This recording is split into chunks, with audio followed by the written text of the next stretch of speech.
Le mardi 11 octobre, la commission de rédaction de la nouvelle constitution, CNRC, a remis le document de l'avant-projet de la constitution au président de la transition, chef de l'État, le colonel Assimi Goïta.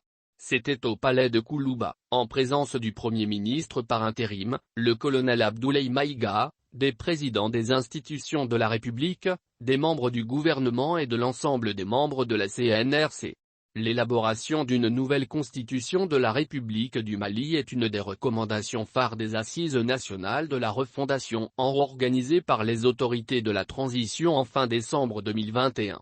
Notre pays, le Mali, a traversé des moments difficiles occasionnés par un système de gouvernance assez médiocre. Depuis l'indépendance jusqu'à nos jours, le Mali a enregistré plusieurs coups d'État qui ont retardé son émergence. D'où la nécessité de revoir ces textes fondamentaux, le fondement même de la République, c'est-à-dire la Constitution. Dans cette optique, lors des Assises nationales de la refondation, les recommandations ont demandé l'élaboration d'une nouvelle Constitution. Cela se comprend aisément, puisque celle de 1991 ne répondait plus aux réalités socio-politiques de notre pays. Elle apparaissait aux yeux de beaucoup comme un produit importé. Et la création de la commission de rédaction de la nouvelle constitution en juin 2021 avec des éminents juristes, dépositaires de nos savoirs et cultures, s'inscrivait dans ce cadre-là.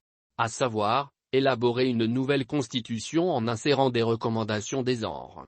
Après 3 mois de dur labeur, la CNRC a produit un avant-projet de la nouvelle constitution, dont le document fut remis au chef de l'État, la semaine dernière. Pour le président du CRNEC, le PR Fousseyin Issa Maké, 2 étapes ont été suivies par sa commission. Premièrement, la commission a consulté les forces vives de la nation avec à la clé des visites de courtoisie, des correspondances adressées aux partis politiques, des séances d'écoute et d'échange, la création d'un site web pour le grand public, entre autres. À ce dire, l'élaboration d'une nouvelle constitution répond aux aspirations profondes du peuple malien, exprimées lors des genres.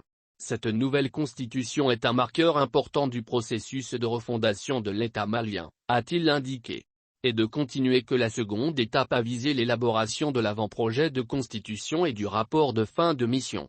Pour le président de la transition, le colonel Assimi Goïta, l'objectif du processus en cours est de doter notre pays d'une nouvelle constitution en vue d'avoir des institutions fortes et stables répondant aux besoins de gouvernance de l'État. Il a fait savoir qu'après de nombreuses années de soubresauts politiques, il est nécessaire que nous repartions sur de nouvelles bases afin de créer des conditions d'instauration d'une démocratie réellement représentative dans un cadre social apaisé et convivial. J'ai suivi avec beaucoup d'intérêt les différentes activités et particulièrement la méthode de travail adoptée, a dit le chef de l'État.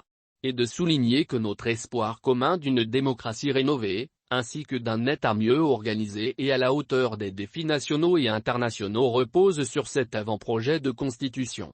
Il a ensuite félicité et remercié les membres de la commission pour le travail remarquable accompli en un temps record.